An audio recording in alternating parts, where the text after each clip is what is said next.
আসসালামু আলাইকুম। আশা করি সবাই ভালো আছো। আজ আমি আলোচনা করব আমাদের শিক্ষা জীবনের জন্য অত্যন্ত গুরুত্বপূর্ণ একটি টপিক, ফিজিক্স নিয়ে। স্কুলে, কলেজে, ভার্সিটি এক্সামিনেশন কিংবা জব প্রিপারেশন সকল ক্ষেত্রেই এই সাবজেক্টগুলো অত্যন্ত গুরুত্বপূর্ণ ভূমিকা পালন করে। তার মধ্যে ফিজিক্স একটি। আর আমরা যারা ইঞ্জিনিয়ারিং বিষয়ে পড়াশোনা করি বা করতে চাই তাদের জন্য তো আসলে ফিজিক্স ছাড়া চলেই না। তো আমি চেষ্টা করব সহজে বেসিক থেকে ফিজিক্স নিয়ে আলোচনা করতে এবং ফিজিক্সের যেই গাণিতিক সমস্যা ম্যাথগুলো আছে সেগুলো আহ, নিয়ে আলোচনা করতে বা বুঝিয়ে দিতে। তো চলো কথা না বাড়িয়ে আমরা ফিজিক্স নিয়ে আলোচনা শুরু করি। প্রথমে আমি দেখব বা আমরা দেখব ফিজিক্স কি এবং ফিজিক্স আসলে কি নিয়ে আলোচনা করে। খেয়াল করো, ফিজিক্স শব্দটি এসেছে মূলত গ্রিক শব্দ ফুসিস থেকে, যার অর্থ হচ্ছে প্রকৃতি বা প্রকৃতি সম্পর্কিত জ্ঞান। অর্থাৎ পদার্থবিজ্ঞান বিষয়টি আমরা ভালোভাবে পড়লে প্রকৃতিতে যা যা ঘটে তা নিপুণভাবে বুঝতে পারবো। এই জন্য ফিজিক্সকে বলা হয় হচ্ছে আসলে প্রাকৃতিক বিজ্ঞান। ঠিক আছে, তো ফিজিক্সের প্রকৃতি বলতে আসলে আমাদের চারপাশের গাছপালা, নদ নদী, পশু পাখি, হচ্ছে পাহাড় পর্বত সহ আহ, আমাদের মাথার উপরে যে মহাবিশ্ব আছে তাকেও কিন্তু বোঝায়। মহাবিশ্বে যেমন গ্রহ নক্ষত্র আছে এবং গ্রহ নক্ষত্র একে অপরকে মধ্যে একটা সম্পর্ক বজায় রেখে তারা চলতেছে, সূর্যকে সেন্টারে রেখে ঘুরতেছে। এই সব কিছুই আসলে ফিজিক্সের অংশ। আমি যদি অন্যভাবে বলি যে প্রকৃতিকে নিবিড়ভাবে পর্যবেক্ষণ করে প্রকৃতির বিভিন্ন ঘটনাকে পরীক্ষা নিরীক্ষা করে মানুষ যেই জ্ঞানটা লাভ করতেছে, হ্যাঁ, সেই জ্ঞানটাই কিন্তু পদার্থবিজ্ঞানে স্থান পাচ্ছে বা পেয়েছে। পদার্থবিজ্ঞান আসলে কি করেন? পদার্থবিজ্ঞান প্রকৃতিকে গভীরভাবে পর্যবেক্ষণ করেন। গভীরভাবে পর্যবেক্ষণ করে প্রাপ্ত সিক্রেটগুলো ওনারা কিন্তু আমাদেরকে জানিয়ে দিয়েছেন বিভিন্ন গাণিতিক সূত্রের মাধ্যমে। তারা বিভিন্ন গাণিতিক সূত্র আবিষ্কার করে সেগুলো আমাদেরকে দিয়েছেন। আর এই গাণিতিক সূত্রগুলো ওনারা পেয়েছেন বিভিন্ন পরীক্ষা নিরীক্ষার মাধ্যমে, প্রকৃতিকে বিভিন্ন পরীক্ষা নিরীক্ষার মাধ্যমে আর কি। এই সূত্রগুলোকে আমরা বলতে পারি যে আসলে এক একটা প্রকৃতির এক একটা পাসওয়ার্ড। ঠিক আছে, এই সূত্রগুলোর সাহায্যে প্রকৃতিতে কোনো ঘটনা কেন ঘটতেছে, কিভাবে ঘটতেছে, সেগুলো খুব সহজে ব্যাখ্যা করা যায়। তুমিও যদি এই যে সূত্রগুলো ওনারা দিয়ে গেছেন সেই সূত্রগুলো ভালোভাবে বুঝো, ঠিক আছে, তাহলে তুমিও প্রকৃতির যে বিভিন্ন ঘটনা, রংধনু কেন ওঠে, বাতাস কেন প্রবাহিত হয়, বা সূর্যের চারিদিকে গ্রহ নক্ষত্রগুলো কেন আবর্তন করে, সেই বিষয়গুলো তুমি নিজেও কিন্তু ব্যাখ্যা করতে পারবে। সূত্রগুলোকে আমরা বলতে পারি যে পাসওয়ার্ড। পদার্থবিজ্ঞানকে বলা হয় যে গণিতের বাস্তব রূপ। গণিতের বাস্তব রূপ বলতে আসলে কি বোঝায়? যেমন আমরা সবাই কিন্তু জ্যামিতি পড়েছি, জিওমেট্রি পড়েছি। তো পদার্থবিদগণ কি করেন, ওনারা কিন্তু এই জ্যামিতিকে ব্যবহার করে গ্রহ নক্ষত্রের অবস্থান সহ ওনারা বের করে ফেলতে পারেন। ঠিক আছে, আবার ধরো যে ক্যালকুলাস। ক্যালকুলাস হচ্ছে আমরা সবাই করেছি, তাই না? অনেকেই করেছি। তো পদার্থবিদগণ কিন্তু এই ক্যালকুলাসের সাহায্যে মহাকাশযানের বেগ, ভেলোসিটি বের করে ফেলতে পারেন। ঠিক আছে, আমরা যখন আস্তে আস্তে সামনে আগাবো আমরা এই ধরনের আরো বেশ কিছু বিষয় সম্পর্কে জানবো এবং আমরা নিজেরাও আসলে এই মহাকাশযানের বেগ, গ্রহ নক্ষত্রের ঘূর্ণায়ন, ঠিক আছে, ইত্যাদি আমরা নিজেরাও কিন্তু বের করে ফেলতে পারবো। তো পদার্থবিজ্ঞান যেহেতু প্রকৃতি বিষয়ক আহ, বিজ্ঞান, তাহলে প্রকৃতিতে যে যে পদার্থ আছে এবং পদার্থের যে গতি, সবকিছুই কিন্তু আসলে পদার্থবিজ্ঞানের অংশ। এবং আমরা ভবিষ্যতে আস্তে আস্তে এই যে এই গতির দিকেই যাব। তো এখানে আরেকটা কথা বলে রাখি যে পদার্থবিজ্ঞান যে পদার্থ বলা হচ্ছে, এখানে পদার্থ বলতে আসলে খুব ক্ষুদ্র বালিকণা থেকে বৃহৎ ক্ষেত্রে আহ, একটা সূর্যকে বোঝাতে পারে বা তারও বেশি বড় কিছু বোঝাতে পারে। ঠিক আছে, তো এখানে রূপকভাবে আসলে এই পদার্থবিজ্ঞানের সাথে প্রকৃতি বা পদার্থবিদের সাথে শিল্পীর একটা মিল খুঁজে পাওয়া যেতে পারে। যে একটা কথা আছে যে প্রকৃতি হলো ক্যানভাস, গাণিতিক সূত্র হলো তার রং, আর পদার্থবিদ হচ্ছেন সেই শিল্পী যিনি এই সূত্র দিয়ে প্রকৃতির আসলে ছবি আঁকেন। ঠিক আছে? খেয়াল করো, শিল্পী যেমন রং তুলি ক্যানভাস ব্যবহার করে প্রকৃতির ছবি আঁকে, ঠিক তেমনি পদার্থবিদ কি করে? পদার্থবিদ হচ্ছে তার সূত্র, পরীক্ষা এবং যন্ত্র ব্যবহার করে প্রকৃতির রহস্য আঁকে বা প্রকৃতির রহস্য ব্যাখ্যা করে, তাই না? শিল্পীর ছবি যেমন প্রকৃতির সৌন্দর্য দেখায়, পদার্থবিদের সূত্র কি দেখায়? সেটা হচ্ছে প্রকৃতির নিয়ম, প্রকৃতি কোন নিয়মে চলে, ওনার সূত্র কিন্তু সেটা দেখিয়ে দেয়। শিল্পী যদি রং দিয়ে আকাশের রংধনু আঁকে, পদার্থবিদ কি করেন? পদার্থবিদ কিন্তু আলোর যে প্রতিসরণ বা বিচ্ছুরণের সূত্র আছে তাই দিয়ে উনি ব্যাখ্যা করে কেন রংধনু দেখা যায়। ওনার সূত্রই ওনাকে হেল্প করে, বা উনি যে সূত্র দিয়েছেন সেটা দিয়ে কিন্তু আমরা বুঝতে পারি যে রংধনু কেন দেখা যায়। ঠিক আছে? এখানে দেখো যে এই ছবিটাতে যে এখানে দেখা যাচ্ছে আকাশ থেকে কিছু একটা ছুটে আসতেছে, তাই না? তাহলে একজন শিল্পী তার রং দিয়ে কিন্তু এই জিনিসটা আঁকতে পারবে। তাহলে এটা আসলে কি? এটা হচ্ছে যে আসলে কিছু মিসাইল ছুটে আসতেছে। আমরা কিছুদিন আগে জানি ইসরায়েল ইরান যুদ্ধে যেভাবে মিসাইল। তাহলে পদার্থবিদ কিন্তু উনি ওনার সূত্র দিয়ে ব্যাখ্যা করতে পারবে এই জিনিসগুলো কেন এইভাবে স্ট্রেট লাইন দিয়ে আসতেছে এবং এটা কোথা থেকে কোথায় যাচ্ছে, কোথায় গিয়ে এটা আঘাত করবে। ওনার সূত্রই কিন্তু ওনাকে এটা বলে দিবে বা সূত্রের সাহায্যে আমরা ব্যাখ্যা করতে পারি। অর্থাৎ পদার্থবিদকে আসলে রূপক অর্থে শিল্পীর সাথে তুলনা করা যায়। ঠিক আছে? ওনার সূত্রগুলোই হচ্ছে আসলে শিল্পীর রঙের কাজটা করে আর কি। সূত্র দিয়ে উনি সবকিছু আঁকতে পারেন বা বুঝিয়ে দিতে পারেন।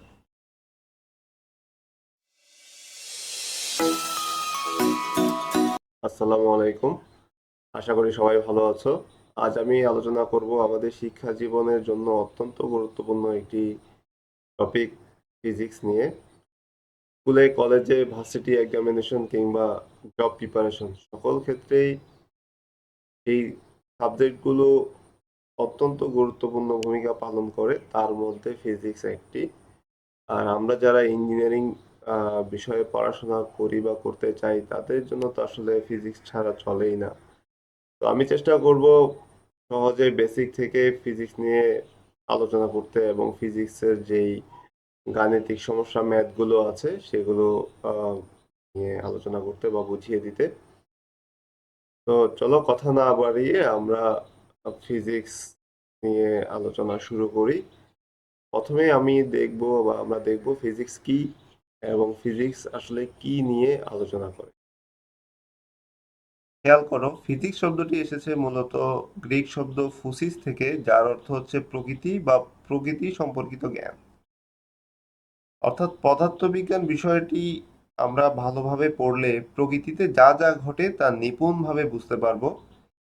এই জন্য ফিজিক্সকে বলা হয় হচ্ছে আসলে প্রাকৃতিক বিজ্ঞান। ঠিক আছে? তো ফিজিক্সের প্রকৃতি বলতে আসলে আমাদের চারপাশের গাছপালা, নদ নদী, পশু পাখি, হচ্ছে পাহাড় পর্বত সহ আহ, আমাদের মাথার উপরে যে মহাবিশ্ব আছে তাকেও কিন্তু বোঝায়। মহাবিশ্বে যেমন গ্রহ নক্ষত্র আছে এবং গ্রহ নক্ষত্র একে অপরকে মধ্যে একটা সম্পর্ক বজায় রেখে তারা চলতেছে, সূর্যকে সেন্টারে রেখে ঘুরতেছে। এই সব কিছুই আসলে ফিজিক্সের অংশ। আমি যদি অন্যভাবে বলি যে প্রকৃতিকে নিবিড়ভাবে পর্যবেক্ষণ করে প্রকৃতির বিভিন্ন ঘটনাকে পরীক্ষা নিরীক্ষা করে মানুষ যেই জ্ঞানটা লাভ করতেছে, হ্যাঁ, সেই জ্ঞানটাই কিন্তু পদার্থবিজ্ঞানে স্থান পাচ্ছে বা পেয়েছে। পদার্থবিজ্ঞান আসলে কি করেন? পদার্থবিজ্ঞান প্রকৃতিকে গভীরভাবে পর্যবেক্ষণ করেন। গভীরভাবে পর্যবেক্ষণ করে প্রাপ্ত সিক্রেটগুলো ওনারা কিন্তু আমাদেরকে জানিয়ে দিয়েছেন বিভিন্ন গাণিতিক সূত্রের মাধ্যমে। ওনারা বিভিন্ন গাণিতিক সূত্র আবিষ্কার করে সেগুলো আমাদেরকে দিয়েছেন। আর এই গাণিতিক সূত্রগুলো ওনারা পেয়েছেন বিভিন্ন পরীক্ষা নিরীক্ষার মাধ্যমে, প্রকৃতিকে বিভিন্ন পরীক্ষা নিরীক্ষার মাধ্যমে আর কি। এই সূত্রগুলোকে আমরা বলতে পারি যে আসলে এক একটা প্রকৃতির এক একটা পাসওয়ার্ড। ঠিক আছে? এই সূত্রগুলোর সাহায্যে প্রকৃতিতে কোনো ঘটনা কেন ঘটতেছে, কিভাবে ঘটতেছে, এগুলো খুব সহজে ব্যাখ্যা করা যায়। তুমিও যদি এই যে সূত্রগুলো ওনারা দিয়ে গেছেন সেই সূত্রগুলো ভালোভাবে বুঝো, ঠিক আছে, তাহলে তুমিও প্রকৃতির যে বিভিন্ন ঘটনা, রংধনু কেন ওঠে, বাতাস কেন প্রবাহিত হয়, বা সূর্যের চারিদিকে গ্রহ নক্ষত্রগুলো কেন আবর্তন করে, সেই বিষয়গুলো তুমি নিজেও কিন্তু ব্যাখ্যা করতে পারবে। সূত্রগুলোকে আমরা বলতে পারি যে পাসওয়ার্ড। পদার্থবিজ্ঞানকে বলা হয় যে গণিতের বাস্তব রূপ। গণিতের বাস্তব রূপ বলতে আসলে কি বোঝায়? যেমন আমরা সবাই কিন্তু জ্যামিতি পড়েছি, জিওমেট্রি পড়েছি। তো পদার্থবিদগণ কি করেন? ওনারা কিন্তু এই জ্যামিতিকে ব্যবহার করে গ্রহ নক্ষত্রের অবস্থান সহ ওনারা বের করে ফেলতে পারেন। ঠিক আছে? আবার ধরো যে ক্যালকুলাস। ক্যালকুলাস হচ্ছে আমরা সবাই করেছি, তাই না? অনেকেই করেছি। তো পদার্থবিদগণ কিন্তু এই ক্যালকুলাসের সাহায্যে মহাকাশযানের বেগ, ভেলোসিটি বের করে ফেলতে পারেন। ঠিক আছে? আমরা যখন আস্তে আস্তে সামনে আগাবো, আমরা এই ধরনের আরো বেশ কিছু বিষয় সম্পর্কে জানবো, এবং আমরা নিজেরাও আসলে এই মহাকাশযানের বেগ, গ্রহ নক্ষত্রের ঘূর্ণায়ন, ঠিক আছে, ইত্যাদি আমরা নিজেরাও কিন্তু বের করে ফেলতে পারবো।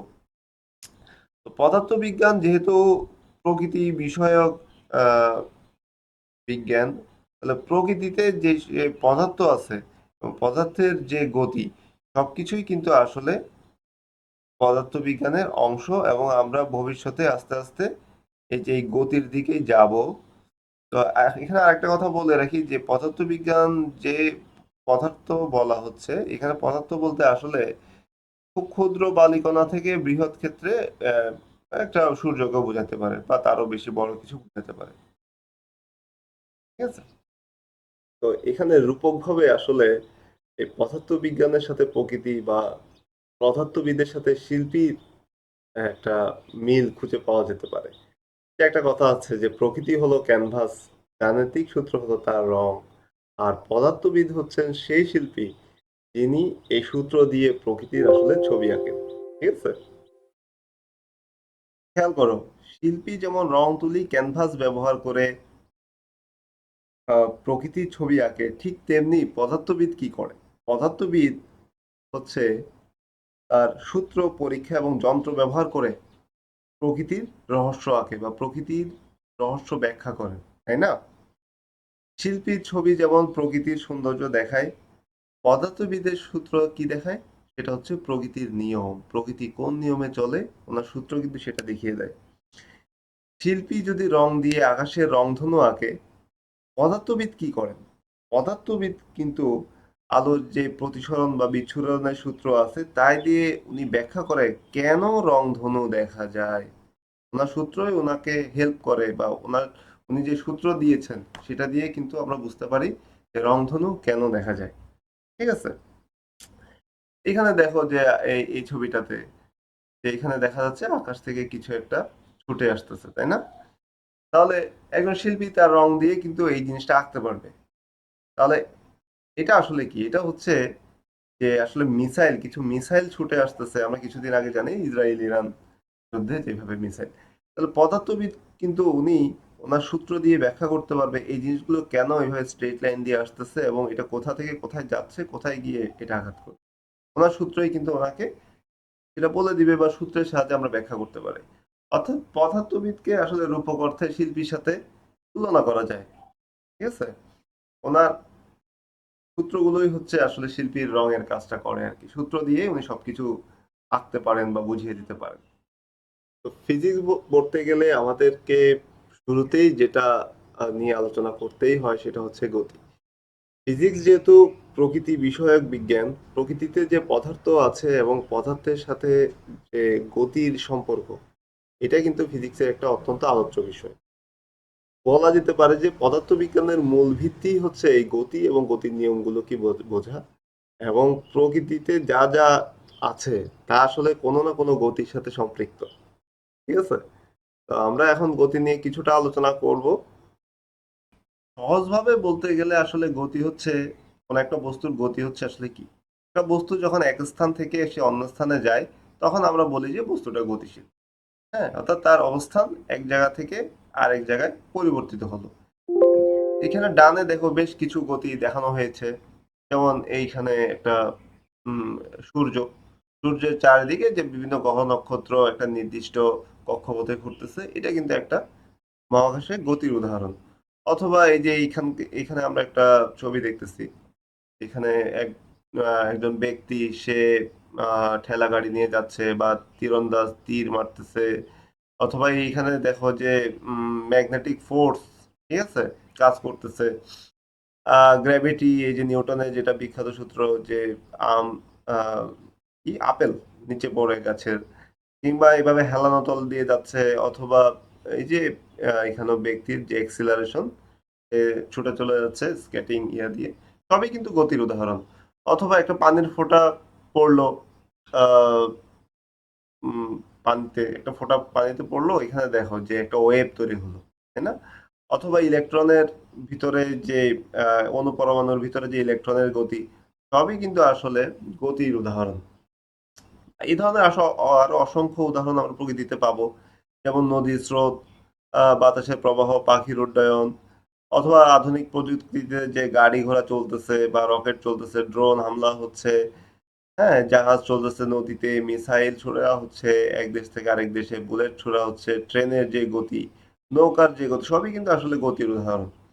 আবার খেলাধুলাতে যে ক্রিকেট বলের গতি বা ফুটবলের গতি, হুম, সাঁতারুরা যে সাত লেন ধরে সাঁতার কাটে, সবই কিন্তু গতির উদাহরণ। আর যেটা বললাম যে ইলেকট্রনের গতি পরমাণুর ভিতরে, অথবা তাপগতিবিদ্যায় যে থার্মোডাইনামিক্সে অণুর গতিশক্তি, সবই কিন্তু গতির উদাহরণ। অর্থাৎ প্রকৃতিতে খেয়াল করলে, আমি তো কিছু উদাহরণ দিলাম গতির, হ্যাঁ, তোমরা নিজেরাও আসলে অনেক উদাহরণ বের করতে পারবা, তাই না? অর্থাৎ প্রকৃতিতে যা যা ঘটে, সব ঘটনায় কোনো না কোনো গতির সাথে সম্পৃক্ত। এই গতি নিয়েই কিন্তু আমাদের অনেক আলোচনা আছে সামনে। তখন আমরা আরো ব্যাখ্যা করব বিষয়টা, ঠিক আছে? তো আমরা গতি থেকে চলে আসলাম গতির সমীকরণে। গতির সমীকরণ দিয়েই আসলে ফিজিক্সের একটা চ্যাপ্টারের নামকরণ করা হয় শুরুর দিকের। তো গতির সমীকরণ হচ্ছে গতিশীল বস্তুর গতিবিধিকে বর্ণনা করার যে সমীকরণ, সেটা, ঠিক আছে? অর্থাৎ একটা বস্তু কত বেগে সে গতিশীল আছে বা কত বেগে গতিশীল সে হবে ভবিষ্যতে, তার বেগ আগে কত ছিল, পরে কত হবে, তার শেষ পর্যন্ত অবস্থান কোথায় গিয়ে দাঁড়াবে, কত সে উপরে উঠবে, হ্যাঁ, এই ইত্যাদি সকল বিষয় একদম স্পষ্টভাবে যে সমীকরণ দিয়ে ব্যাখ্যা করা যায়, সেগুলোই হচ্ছে গতির সমীকরণ। আর পাঠ্যপুস্তকের বাইরে আমি কিছু কথা বলে রাখি গতির সমীকরণ নিয়ে। এই গতির সমীকরণ হচ্ছে সেই সমস্ত সমীকরণ যেই সমীকরণের গুলো বুঝলে তুমি ফিজিক্সের এমন কিছু নাই যেটা হচ্ছে ব্যাখ্যা করতে পারবে না। ফিজিক্সে যত সামনে আমরা আগাবো তত নতুন নতুন চ্যাপ্টার আসবে, ঠিক আছে? একদম শুরু থেকে শেষ অনেক চ্যাপ্টারই আসবে, কিন্তু প্রত্যেকটা চ্যাপ্টারের ভিত্তি হচ্ছে আসলে এই সমীকরণগুলো, বা এই সমীকরণে যেই টার্মগুলো ইউজ করা হয়েছে, যেমন সরণ, আদিবেগ, শেষ বেগ, ত্বরণ, সময়। কেউ যদি খুব ভালোভাবে এটা বুঝে যায় যে সরণ কি, বেগ কি, ত্বরণ কি, সময় কি, তাহলে ফিজিক্সের যে কোনো ম্যাথ নিজে থেকে সহজে বিভিন্নভাবে, একই ম্যাথ বিভিন্নভাবে সে করতে পারবে, ঠিক আছে? তো যেহেতু এই সমীকরণগুলো খুবই গুরুত্বপূর্ণ, আমি এক কথায় এই সমীকরণগুলো শেষ করে দিব না। এইটা নিয়ে একটা দীর্ঘ আলোচনা হবে, বা যতটুকু সম্ভব আলোচনা হবে। তাই এখানে জাস্ট দেখানো হয়েছে যে গতির সমীকরণ বলে কিছু একটা আছে, এবং হচ্ছে সেখানে যে সমস্ত টার্ম আছে, যেমন সরণ, আদিবেগ, শেষ বেগ, ত্বরণ, সময়, ঠিক আছে, এগুলো জাস্ট একটা লুক দেওয়া হলো আর কি। তো এগুলো নিয়ে বিস্তারিত আলোচনা আসতেছে। এখানে দেখো যে যারা নতুন তাদের ভয় দূর করার জন্য একটা ছবি দেওয়া হয়েছে, যে একটা গাড়ি, হ্যাঁ, আহ এটা এইখান থেকে যাত্রা শুরু করলো। তো সে যেখান থেকে যাত্রা শুরু করেছে ওইটাকে বলা হয় আদিবেগ। আদিবেগ, হ্যাঁ, এই যে আমাদের উপরে যে লেখা দেখতেছো যে ইউ, হ্যাঁ, এটাই হচ্ছে সেই আদিবেগ, যে শুরুতে তার যে বেগটা থাকে। তো একটা গাড়ি তো শুরুতে তার কোনো বেগ থাকে না, বা অল্প বেগ থাকে, পরবর্তীতে এক্সিলারেটরের চাপ দিয়ে তার বেগটা বাড়ানো হয়। এই যে বেগ বাড়ানো হলো, এটাকে বলতেছে ত্বরণ বা এক্সিলারেশন, হ্যাঁ। পরবর্তীতে সে একটা নির্দিষ্ট পথ অতিক্রম করে সে যে এইখান থেকে এই যে এখানে আসলো, এই জায়গাটাকে বলতেছে সরণ, যে তার আদি অবস্থান এইটা, শেষ অবস্থান এই যে এটা, এটাকে বলতেছে সরণ বা সমীকরণে যে এস সেটা। আর সে এস পরিমাণ দূরত্ব অতিক্রম করে সরণ হওয়ার পরে তার যে বেগটা থাকে সেটাকে বলতেছে শেষ বেগ। খুবই সিম্পল। তার শুরুতে যে বেগ সেটা আদি বেগ, সরণ হওয়ার পরে তার যে বেগ সেটা শেষ বেগ, আর এই যে তার বেগটা অল্প অল্প করে বাড়লো, এটা হচ্ছে ত্বরণ। আর তার এখান থেকে এখানে আসতে যে সমীকরণটা যেই সময়টা লাগতেছে সেটাকে বলতেছে সময় টি। ঠিক আছে, দেখো অন্যান্য সরণ, আদিবেগ, শেষ বেগ, ত্বরণকে আমরা একটা ইয়েলো কালার করেছি আর সময়কে করেছি টি কালার। এটা মানে হচ্ছে যে মানে সময়টা হচ্ছে আসলে স্কেলার রাশি, বাকি যেটা আছে সরণ, আদিবেগ, ত্বরণ, এগুলো শেষ বেগ, এগুলো হচ্ছে আসলে ভেক্টর রাশি, এই জন্য। ঠিক আছে, এটা হচ্ছে একদম যারা ফিজিক্স শুরু করেছো তাদের জন্য। আর এগুলো নিয়ে বিস্তারিত আলোচনা থাকতেছে সামনে, আমি জাস্ট ভয় দূর করার জন্য এটা বললাম। সুতরাং সাথেই থাকো, এগুলো নিয়ে আরো বিস্তারিত আলোচনা আসতেছে। তো গতি সমীকরণ বোঝা কেন এত গুরুত্বপূর্ণ, এটা বোঝানোর জন্য এখানে আমরা কিছু বাস্তব জীবনের ছবি দিয়েছি যাতে তোমরা সহজে রিলেট করতে পারো যে বাস্তব যে দৈনন্দিন জীবন সেখানে গতির সমীকরণগুলো কতটা ভূমিকা পালন করে। ফিজিক্সে গতির সমীকরণ হচ্ছে আসলে গতিশীল বস্তুর আচরণ বোঝার এবং ভবিষ্যৎবাণী করার সবচেয়ে শক্তিশালী একটি হাতিয়ার। ঠিক আছে, এখানে দেখো একটা ছোটখাটো গতির সমীকরণ দেওয়া হয়েছে। এই গতির সমীকরণটার সাহায্যে আমরা বলতে পারবো যে একটা নির্দিষ্ট সময় পর, 10 সেকেন্ড বা 20 সেকেন্ড পর তার বেগ আসলে কত হবে। ঠিক আছে, অর্থাৎ ভবিষ্যতে গিয়ে তার বেগ কত হবে সেটা আমি এখনই বলে দিতে পারতেছি। এখানে পাশে একটা ছবি দেখো যে একটা লোক, সে হচ্ছে দৌড়াচ্ছে, পিছনে ট্রেন, অর্থাৎ লোকটা ট্রেনটা ধরার চেষ্টা করতেছে। তাহলে আমাদের যদি গতি সমীকরণ জানা থাকে তাহলে আমরা খুব সহজেই বলে দিতে পারবো যে লোকটা শেষ পর্যন্ত গিয়ে ট্রেনটা ধরতে পারবে কিনা। ঠিক আছে, এখানে দেখা যাচ্ছে যে খুব কষ্ট করেই লোকটা ট্রেনটা ধরলো। তো গতি সমীকরণ জানা থাকলে খুব সহজেই আসলে আমরা আগে থেকে বলে দিতে পারবো যে উনি ট্রেনটা ধরতে পারবেন কিনা, অর্থাৎ আমরা ভবিষ্যৎবাণীটা করতে পারবো। তোমাদের বোঝার সুবিধার জন্য এখানে আরো কিছু ছবি দেওয়া হয়েছে। একটা বাঘ হরিণকে দৌড়াচ্ছে, হরিণও জীবন বাঁচানোর জন্য দৌড়ে ছুটে যাচ্ছে। তাহলে গতি সমীকরণের সাহায্যে আমরা বুঝতে পারবো যে এই বাঘ হরিণটিকে ধরতে পারবে কি পারবে না। পাশাপাশি এখানে একটা ছবি দেওয়া আছে, বুঝতেই পারছো যে মিসাইল হামলা হচ্ছে। তো এই মিসাইলটা এখান থেকে যে যাত্রা শুরু করলো, সে শেষ পর্যন্ত কোথায় গিয়ে পড়বে, বা একটু পরে বা শেষে গিয়ে তার বেগ কত হবে, ঠিক আছে, এবং সে কোন পথ ধরে চলে যাবে, এই বিষয়গুলো কিন্তু আমরা গতি সমীকরণের সাহায্যে আগেই ভবিষ্যৎবাণী করে দিতে পারি। ঠিক আছে, একটা উদাহরণ হিসেবে যে পাশের ছবিটা তোমরা দেখতে পারো, এটা হচ্ছে ইরানের উপর যে ইসরায়েল মিসাইল হামলা করেছে তার একটি ছবি। দেখো এখানে কি বলা আছে যে প্রায় 2000 কিলোমিটার দূর থেকে চালানো হামলায় ইরানের আর্মি সিজিএস হোসেন সালামিকে হত্যা করেছে ইসরায়েল। 2000 কিলোমিটার থেকে তারা হামলাটা করেছে এবং আশেপাশের ফ্ল্যাট বা অন্য কোথাও আঘাত না হেনে নিখুঁতভাবে নিজের বাড়িতেই হোসেন সালামিকে মারা হয়। চিন্তা করো, 2000 কিলোমিটার থেকে হামলাটা করা হয়েছে এবং শুধুমাত্র তার নিজের যে অ্যাপার্টমেন্ট সেখানেই কিন্তু মিসাইলটা এসে হিট করেছে। এই যে আগে থেকে তারা সবকিছু ঠিকঠাক মতো হামলাটা করলো, হিট করলো, এটা কিন্তু আসলে গতি সমীকরণের একটা জ্বলন্ত উদাহরণ। তো এই ধরনের অসংখ্য উদাহরণ আছে, আমরা যখন ম্যাথ করতে যাব তখন আরো পাবো। এছাড়াও গতির সমীকরণ হচ্ছে প্রকৃতির মৌলিক সূত্রের সাথে সংযোগকারী একটি বিষয়। যেমন বাস্তব জীবনে আমরা যেমন ক্রিকেট খেলি, বা হচ্ছে এইখানে উনি একটা জিনিস ধাক্কা দিচ্ছে বা রকেট উড্ডয়ন করতেছে, ঠিক আছে, এগুলোতে সব ক্ষেত্রেই আসলে ফোর্স বা বল প্রয়োগের বিষয় আছে। এখন আমরা একটা বিখ্যাত সূত্র জানি যে এফ ইকুয়াল টু হচ্ছে এম এ। এটা নিয়ে বিস্তারিত আলোচনা করব, তবে সংক্ষেপে বলি যে এইখানে যে এটা হচ্ছে ত্বরণ। ঠিক আছে? তো গতির সমীকরণ আমরা যেগুলো দেখেছি, সুভার্ট ইকুয়েশন, SUVAT, ওই সুভার্ট ইকুয়েশনের এ, হ্যাঁ, এটা কিন্তু ত্বরণ। তাহলে আমরা যদি ত্বরণের বিষয়টা ভালোভাবে বুঝে আসি, তাহলে আমরা এফ ইকুয়াল টু এম এটাও সহজে বুঝতে পারবো। Otherwise F equal to M এর মতো গুরুত্বপূর্ণ সমীকরণ কিন্তু বোঝা যাবে না। ঠিক আছে? অর্থাৎ গতি সমীকরণ আসলে সকল ক্ষেত্রেই আমাদের কাজে লাগতেছে। এছাড়াও গতি সমীকরণ আরো অত্যন্ত গুরুত্বপূর্ণ জায়গায় কাজে লাগে। গতি সমীকরণ যদি আমরা বুঝে না আসি, তাহলে যখন আমরা কাজ ক্ষমতা শক্তির মতো একটি গুরুত্বপূর্ণ চ্যাপ্টারে যাব, তখন কাজের মান আমরা কিন্তু মতো বের করতে পারবো না। দেখো, কাজের একটা সমীকরণ আছে বিখ্যাত, যে কাজ সমান বল গুণ সরণ। এই যে সরণ এস, এটা কিন্তু গতি সমীকরণের যে এস, সেই এস। ঠিক আছে? সুপার ইকুয়েশনের এস।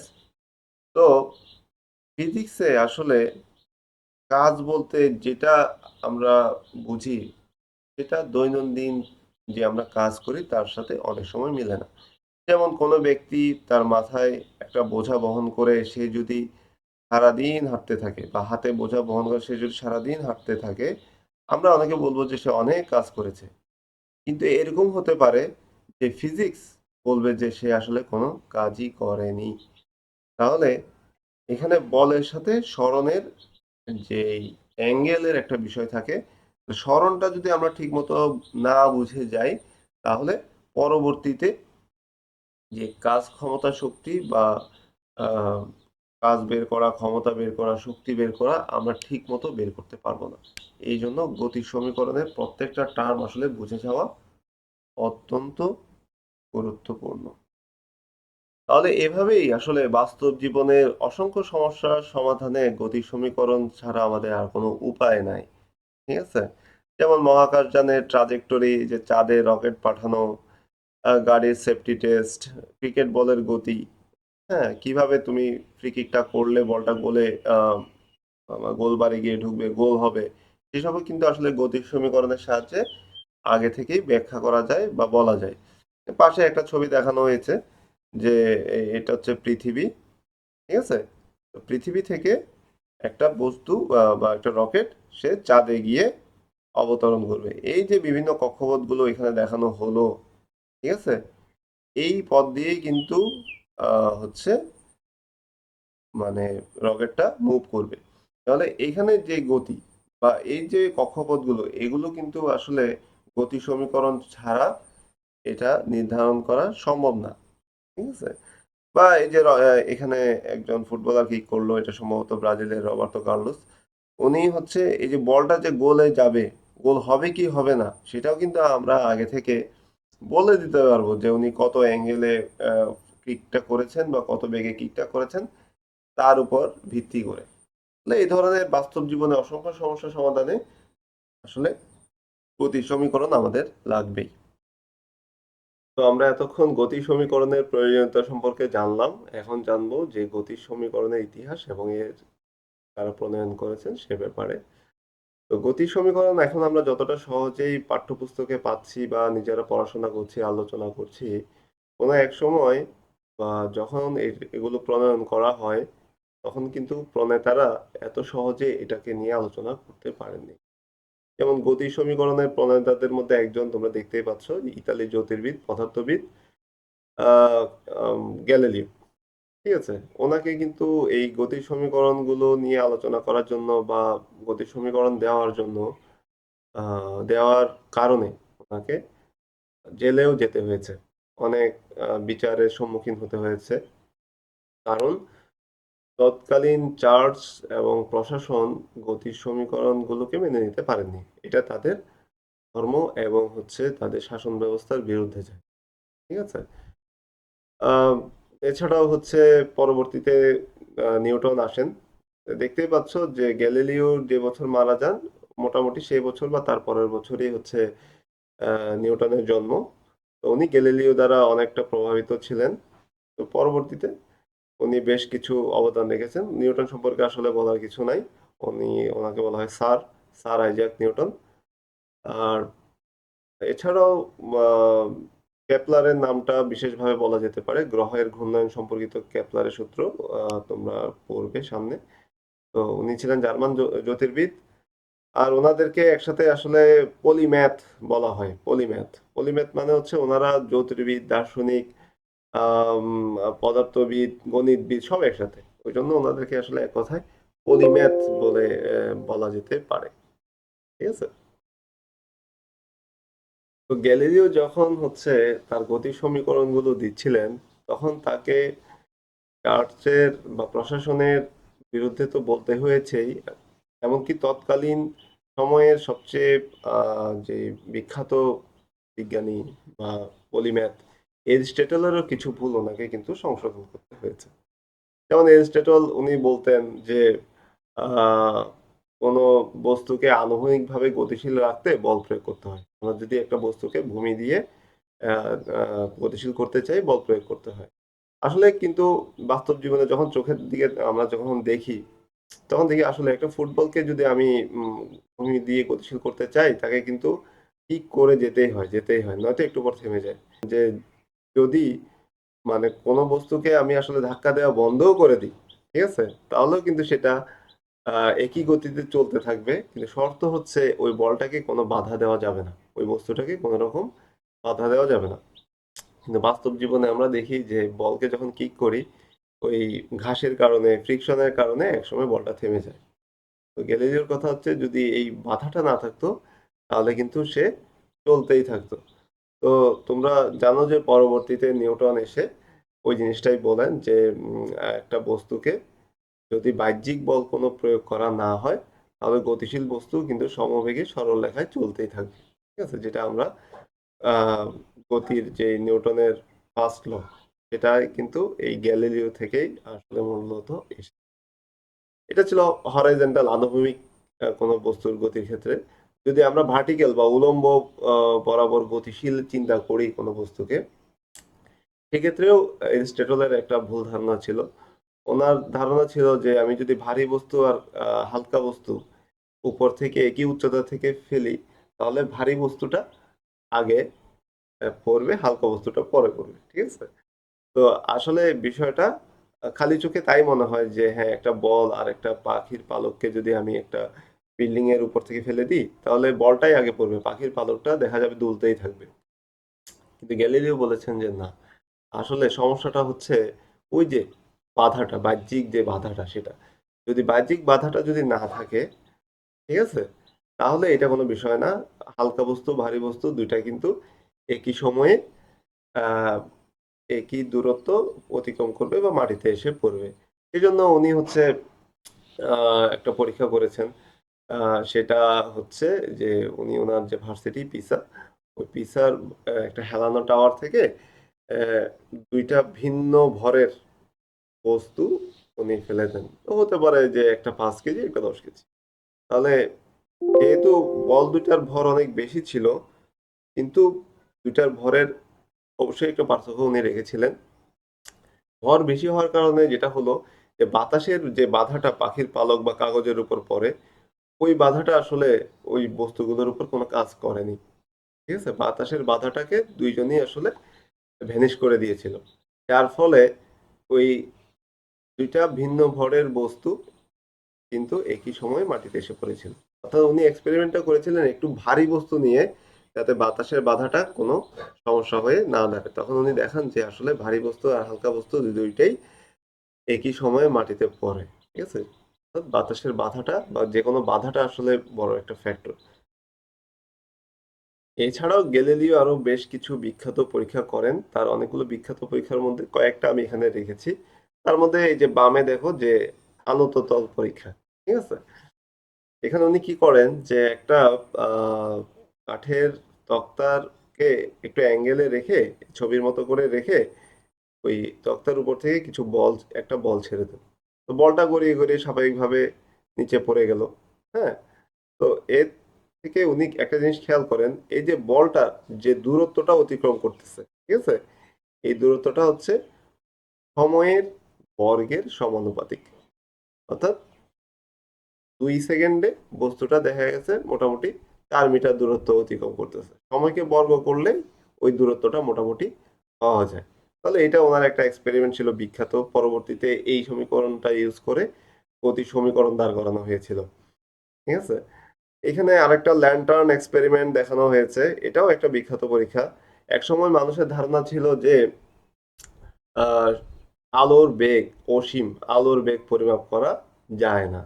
তো গ্যালিলিও কি করলেন যে উনি আহ, এই আলোর বেগটা পরিমাপ করার চেষ্টা করলেন। এখানে একটা পাহাড়ে উনি নিজে দাঁড়ালেন, আর একটা পাহাড়ে উনি ওনার একজন সহকর্মীকে দাঁড় করালেন। দুইজনের হাতেই দুইটা ল্যান্টার্ন ল্যাম্প ছিল, এবং দুইটা ল্যাম্প ছিল ঢাকনা দেওয়া। তার ফলে যেটা হলো যে আলো কোনো ল্যাম্প থেকে বের হচ্ছিল না। তো গ্যালিলিও কি করলেন, নিজের ল্যাম্পটা আসলে ঢাকনাটা সরিয়ে দিলেন। তখন আলোটা বের হয়ে সোজা ওনার সহকর্মীর দিকে গেল। সহকর্মী আলো দেখা মাত্রই তার নিজের হাতে যে ল্যাম্প আছে সেই ল্যাম্পের ঢাকনাটা কিন্তু উনি খুলে দেন। তখন ওই ল্যাম্প থেকে আলো এসে গ্যালিলিওর কাছে চলে আসলো।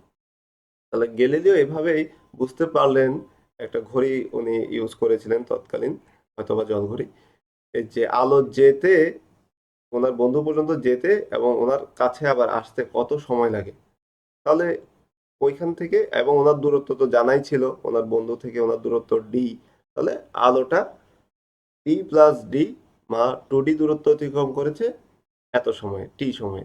ওইখান থেকে আহ, এই গতির সমীকরণ এস সমান ভিটি দিয়েই কিন্তু উনি আলোর বেগটা বের করার চেষ্টা করেছিলেন। তো উনি পুরোপুরি সফল হননি, কারণ আলো এত দ্রুত যাওয়া আসা করে যে মানুষের আসলে অত দ্রুত মানুষ রেসপন্স করতে পারে না। কিন্তু উনি প্রমাণ করার চেষ্টা করেছিলেন যে আলোর বেগ আসলে অসীম না, আলোর বেগ চাইলে পরিমাপ করা যায়। পরবর্তীতে বিজ্ঞানীরা আসলে এইভাবেই আলোর বেগটা বের করে ফেলেন। ঠিক আছে, আর এই যে পিসার হেলানো টাওয়ার থেকে যে পরীক্ষার কথা একটু আগে বললাম, যে ভারী বস্তু এবং হালকা বস্তু দুইটা বস্তুই উনি ফেললেন, এবং দুইটা একই সময়ে এসে মাটিতে পড়লো, যার দ্বারা বোঝা যায় যে এরিস্টটলের ধারণা যে ছিল ভারী বস্তু আগে পড়বে হালকা বস্তু পরে পড়বে, এটা ঠিক না। ঠিক আছে, তো বিজ্ঞানী গ্যালিলিওর কিছু গুরুত্বপূর্ণ উক্তি আছে। তার মধ্যে একটি হচ্ছে, যা পরিমাপযোগ্য তা পরিমাপ করো, আর যা পরিমাপযোগ্য নয় তাকেও পরিমাপযোগ্য করো। যেমন উদাহরণ হিসেবে, একসময় মানুষ ভাবতো যে আলোর বেগ হচ্ছে অসীম, আলোর বেগ মাপা যায় না। কিন্তু তিনি কিন্তু চেষ্টা করেছিলেন আলোর বেগটাকে পরিমাপযোগ্য করতে বা মাপতে। এই ধরনের বেশ কিছু উক্তি আছে। সব সত্য বোঝা সহজ, একবার আবিষ্কার হয়ে গেলে আসল কাজ হচ্ছে সেটাকে আবিষ্কার করা। ঠিক আছে, তাহলে এই হচ্ছে সেই গতির সমীকরণ যা নিয়ে এত আলোচনা। ঠিক আছে, তো তোমরা এখানে আবার দেখতে পাচ্ছ যে কিছু সমীকরণ দেওয়া আছে, গতি সমীকরণগুলো। শুরুতেই এস সমান ভিটি। এস হচ্ছে সরণ, ভি হচ্ছে বেগ, টি হচ্ছে সময়। অর্থাৎ একটা বস্তু নির্দিষ্ট বেগে থাকলে সে একটা নির্দিষ্ট সময় পর কত দূরত্ব, কতটুকু তার সরণ হবে সেটা এখান থেকে বের করা যাবে। তারপর দেওয়া আছে সমত্বরণের ক্ষেত্রে কি হচ্ছে, ভি সমান ইউ প্লাস মাইনাস এটি। অর্থাৎ মনে করো যে একটা বস্তু 10 মিটার পার সেকেন্ড বেগে চলতেছে বা কোনো একটা নির্দিষ্ট বেগে চলতেছে, 1 ঘন্টা পরে গিয়ে তার বেগ কত হবে, তো ভবিষ্যতে তার বেগ কত হবে, ভবিষ্যতে রকেটটার বেগ কত হবে। এভাবে তুমি এটা দিয়ে ভবিষ্যৎবাণী করতে পারবা। অনুরূপভাবে এস সমান ইউটি প্লাস মাইনাস হাফ এটি স্কোয়ার, এটা হচ্ছে সরণ নির্ণয়ের একটি সূত্র। হ্যাঁ, আচ্ছা, এই ধরনের বেশ কিছু সূত্র আছে। এখানে দেখো প্রত্যেকটা জায়গাতে আসলে কিছু কিছু জিনিস কমন, যেমন এখানে এস আছে, তারপরে এখানেও এস আছে। ঠিক আছে, এখানেও এস আছে, বা প্রত্যেকটা জায়গাতে ভি এ, মোটামুটি এই সব এই জিনিসটাই সব জায়গাতেই আছে, এস ইউ ভি এ টি। ঠিক আছে, তাহলে আমরা এই রাশিগুলো সম্পর্কে যদি জানি তাহলে সূত্রগুলো সহজে বুঝতে পারবো। ঠিক আছে, আমাদের প্রথম কাজ হচ্ছে প্রত্যেকটা টার্ম জানা, সরণ কি, আদিবেগ কি, শেষ বেগ কি, ত্বরণ কি, সময় কি। তাহলে চলো আমরা আসলে আহ, সামনে আগাই। প্রথমে আমরা দেখব সরণ জিনিসটা কি। ঠিক আছে, সরণ জিনিসটা কি সেটা। তো সরণ বা ডিসপ্লেসমেন্ট জিনিসটা বোঝানোর জন্য আমি ছবির সাহায্য নিয়েছি, যাতে তোমরা সহজেই বুঝতে পারো। দেখো, একটা ব্যক্তি যে এ থেকে যাত্রা শুরু করে সে এই পথে ঘুরে ঘুরে ঘুরে ঘুরে, হ্যাঁ, সে এই যে বি তে আসলো। সে অনেক পাহাড় টিলা পার হয়ে সে আসলো, তাই তো? হ্যাঁ, এই যে এই পথটা। তাহলে এই যে সে আসলো এ থেকে বি তে, তাহলে তার আদি অবস্থান ছিল এ তে আর শেষ অবস্থান কিন্তু বি। তাহলে সে যে পথেই ঘুরে আসুক না কেন, আমরা বলবো যে তার সরণ হচ্ছে এ থেকে বি। আর সে যে এই পাহাড়ি পথে ঘুরে আসলো, এই পথটা হচ্ছে দূরত্ব বা ডিস্টেন্স। ঠিক আছে, সরণকে ফিজিক্সে বলা হয় ডিসপ্লেসমেন্ট, আর দূরত্বকে বলা হচ্ছে ডিস্টেন্স। হ্যাঁ, পাশের ছবিটাও দেখতে পারো যে কোনো বস্তু বা একটা লোক বা কোনো গাড়ি এ থেকে যাত্রা শুরু করে সি তে আসলো, সি থেকে যাত্রা শুরু করে সে ডি তে আসলো, ঠিক আছে, ডি থেকে যাত্রা শুরু করে সে ই তে আসলো, ই থেকে যাত্রা শুরু করে সে এফ এ আসলো, এফ থেকে সে আসলো জি তে, জি থেকে গেল সে বি তে। তাহলে সে অনেক জিগজ্যাগ পথ অতিক্রম করলো। এটাকে আমরা বলবো আসলে ডিস্টেন্স বা দূরত্ব। আর এ থেকে বি, এই যে সরাসরি যে লাল রেখাটা, এটাকে আমরা বলবো হচ্ছে সরণ বা ডিসপ্লেসমেন্ট। ঠিক আছে, তাহলে খুব সহজেই এভাবে তোমরা বুঝতে পেরেছো যে আদি অবস্থান থেকে শেষ অবস্থানের দিকে যদি আমি একটা তীরের মতো করে একটা ভেক্টর আঁকি, একটা কিছু আঁকি, সেটাই হচ্ছে আসলে সরণ। ঠিক আছে, যেমন আমরা হয়তো আর একটা ছবি দেখতে পারি।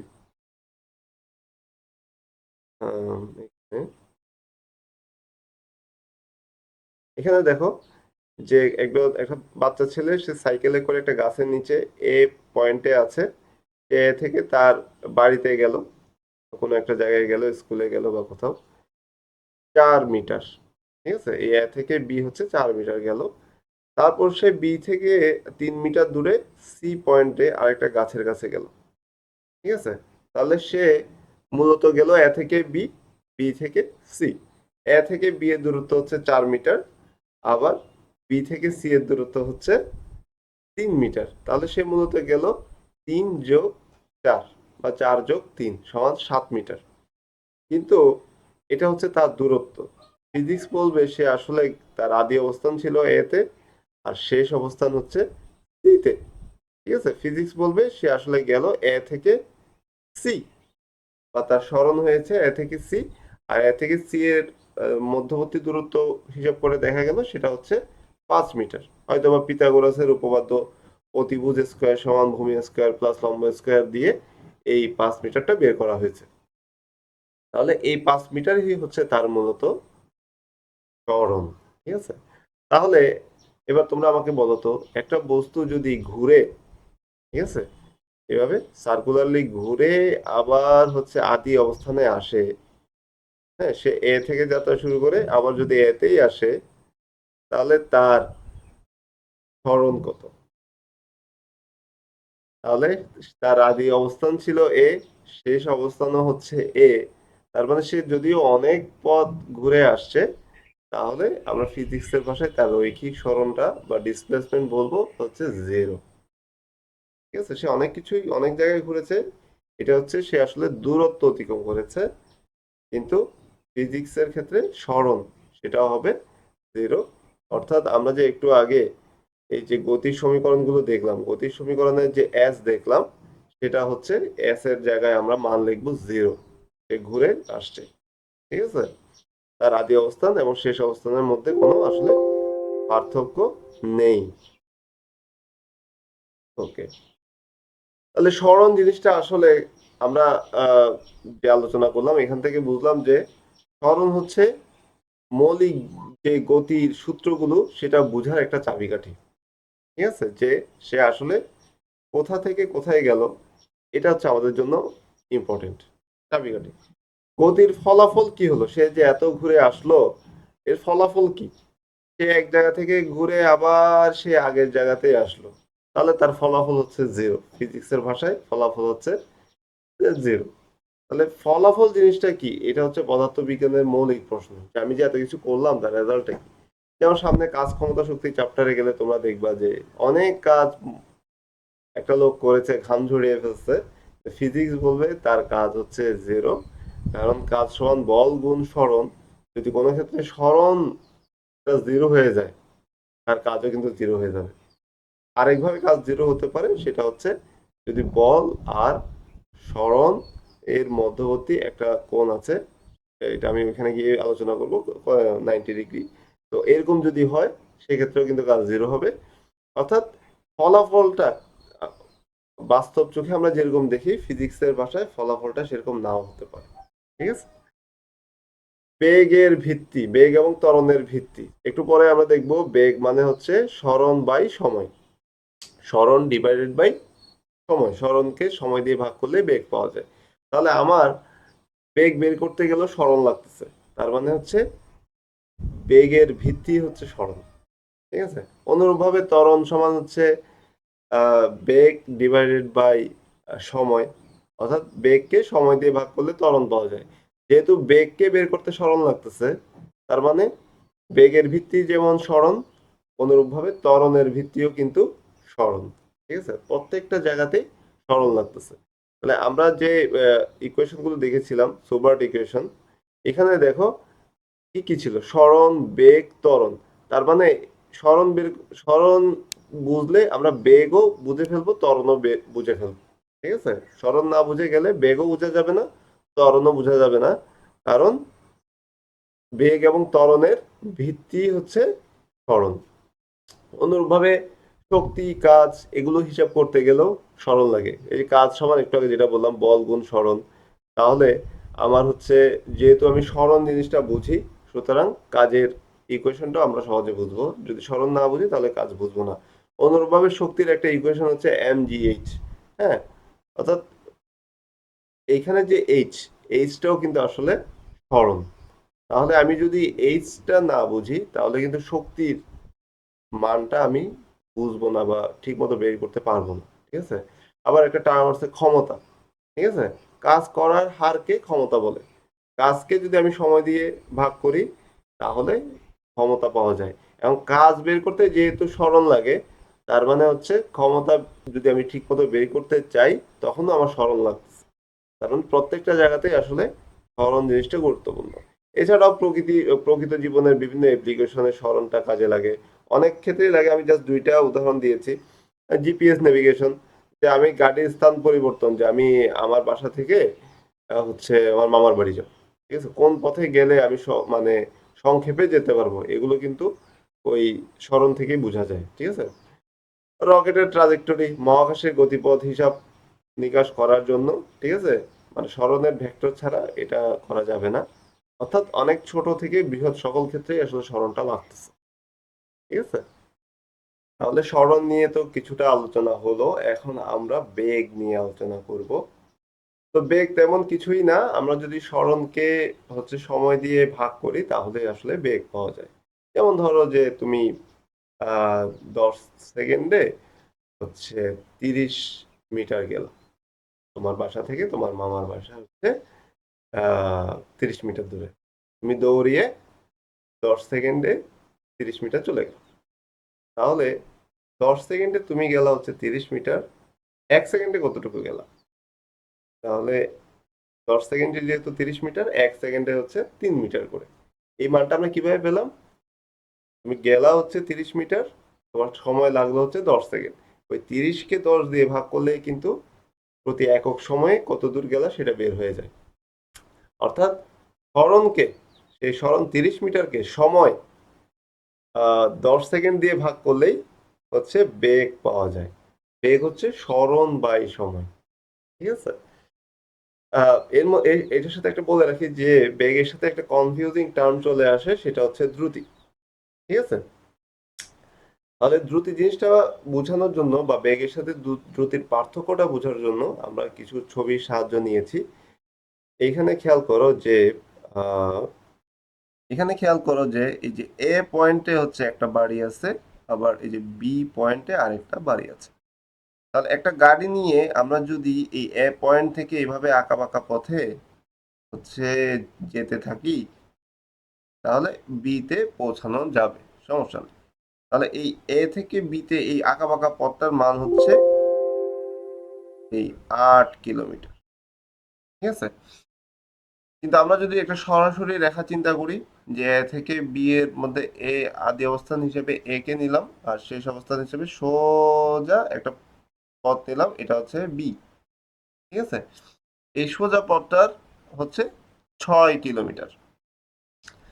তাহলে এখানে আসলে এই এ থেকে বি এর এই যে এই পথটা হচ্ছে তার দূরত্ব। দূরত্ব হচ্ছে 8 কিলোমিটার। আর এ থেকে বি এর মধ্যে সরাসরি যে রেখাটা টানলাম, এটা হচ্ছে তার সরণ। তাহলে আমাদেরকে যদি কখনো বের করতে বলে যে এখানে বেগ কত, বেগের সময় আমাকে ইউজ করতে হবে সরণটা। ঠিক আছে, আর যদি বের করতে বলে যে এখানে দ্রুতি কত, হ্যাঁ, তাহলে সেই ক্ষেত্রে এই যে দূরত্বটা বসাতে হবে। এক্ষেত্রে দূরত্ব ছিল 8 কিলোমিটার, ওই 8 কিলোমিটারটা এখানে বসাতে হবে। ঠিক আছে, হ্যাঁ, দূরত্ব ছিল 8 কিলোমিটার, সেটা এখানে বসাতে হবে। আর এক্ষেত্রে বেগের ক্ষেত্রে বসাতে হবে হচ্ছে বেগ, সরণটা ছিল এ থেকে বি 6 কিলোমিটার। ঠিক আছে, আর এখানে সময় লেগেছে দেখো 24 মিনিট। সে যে এ থেকে বিতে গেল, তার সময় লেগেছিল 24 মিনিট। সময়ের ক্ষেত্রে কোনো সমস্যা নাই, সময় 24 যা ছিল তাই আমরা বসিয়ে দিব 24, উভয় ক্ষেত্রে 24।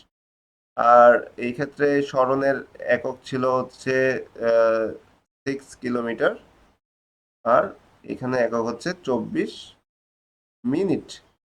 ঠিক আছে, এখানেও সেম 8 কিলোমিটার, আর এটা হচ্ছে 24 মিনিট। ঠিক আছে, এখন এইভাবেই হচ্ছে আসলে বেগ এবং দ্রুতির মধ্যে এটাই হচ্ছে পার্থক্য।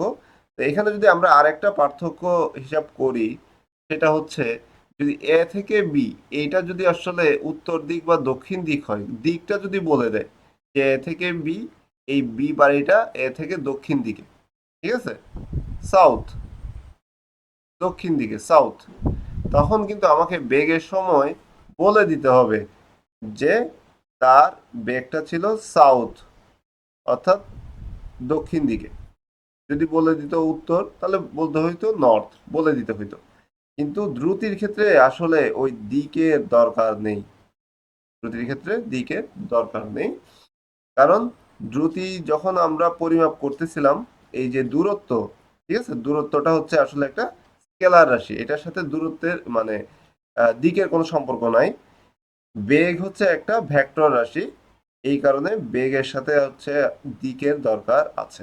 তাহলে আমাদেরকে যদি এখানে প্রশ্ন করতো যে এ থেকে বি, বি বিন্দুটা হচ্ছে দক্ষিণ দিকে, বেগ বের করো, দ্রুতি বের করো, সেক্ষেত্রে কিন্তু আমাকে এভাবে সরণ বাই সময় করে বেগটা বের করে পরবর্তীতে বলতে হবে যে এটা এই দিকে, সাউথ, ঠিক আছে, দক্ষিণ দিকে।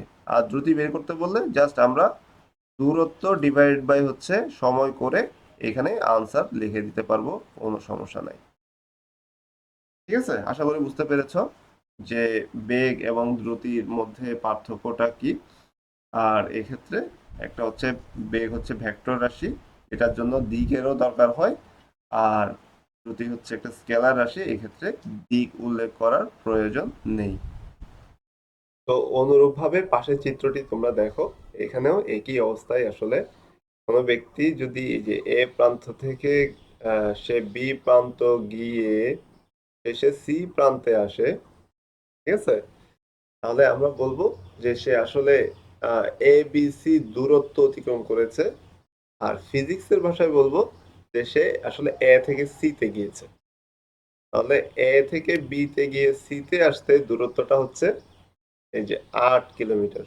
ঠিক আছে, আর আমরা যদি সরাসরি এ থেকে সি চিন্তা করি, সেক্ষেত্রে দূরত্বটা হচ্ছে 6 কিলোমিটার। তো ফিজিক্সে যখন আমরা বেগ বের করব, তখন আমরা সরণ নিব। সরণ হিসেবে এখানে থাকবে আবারও সেই 6। ঠিক আছে, সরণ হবে 6, আর সময়টা ওরা বলে দিয়েছে যে টি হচ্ছে 24 মিনিট, সেই আগের মতোই টি হচ্ছে 24 মিনিট। ঠিক আছে, আর দ্রুতি কত হবে সেটা তোমরাই বের করে নাও। এক্ষেত্রে দূরত্বটা আমি একটু আগেই বলেছি। সুতরাং এই হচ্ছে বেগ এবং দ্রুতির মধ্যে পার্থক্য। আমরা পাশে আরেকটি ছবিতে চলে যাই। এতক্ষণ আমরা আসলে থিওরিটিক্যাল অনেক কথাবার্তাই বলেছি। এখন থেকে যেটা হবে সেটা হচ্ছে ম্যাথ, গাণিতিক সমস্যাগুলো একের পর এক সমাধান করার চেষ্টা করা হবে। থিওরিটা আলোচনা আসবে যদি ম্যাথ করতে গিয়ে। আচ্ছা, ওরকম বিস্তারিত থিওরি হয়তো আলোচনা করব না, ম্যাথ করতে গিয়ে যা যা বলা দরকার সেই কথাগুলোই জাস্ট বলবো। আহ, এতক্ষণ হয়তো অনেকের বোরিং লেগেছে যে শুধু থিওরি থিওরি থিওরি, এখন থেকে আসলে ম্যাথটাই বেশি ফোকাস করবো আর কি। আহ, আচ্ছা, তাহলে এখানে দেখো যে একটা প্রশ্ন এসেছে যে রুবেল তার গাড়িতে করে দক্ষিণ দিকে 2 ঘন্টায় 6 কিলো গেল। ঠিক আছে, এইটা ধরে নিলাম যে রুবেলের গাড়ি, আর এখান থেকে এসে একটা রেস্টুরেন্ট আছে, এই রেস্টুরেন্টে এসে গেল, এই দূরত্বটা হচ্ছে 6 কিলো, আর তার সময় লেগেছে 2 ঘন্টা। এখন আমাদেরকে বের করতে বলছে যে তার গড় বেগ কত, গড় প্রতি কত। আমরা ঝটপট ম্যাথটা করে নিই। তাহলে এখানে আমাদের সরণটা হচ্ছে বা দূরত্বটা হচ্ছে 6 কিলোমিটার, অর্থাৎ সে তার বাড়ি থেকে রেস্টুরেন্টে গেল সমান এটা হচ্ছে 6 কিলোমিটার, আর তার সময় লেগেছিল হচ্ছে 2 ঘন্টা। তাহলে সময়টা হচ্ছে 2 ঘন্টা, 2 আওয়ার্স। ঠিক আছে, এখন যেহেতু আমাদেরকে গড় বেগ বের করতে বলেছে এবং গড় দ্রুতি বের করতে বলেছে, তাহলে গড় বেগকে আমরা বললাম যে ভি। আর তাহলে গড় বেগের সমীকরণ আমরা জানি, বা বেগের সমীকরণ আমরা জানি যে সরণ বাই সময়।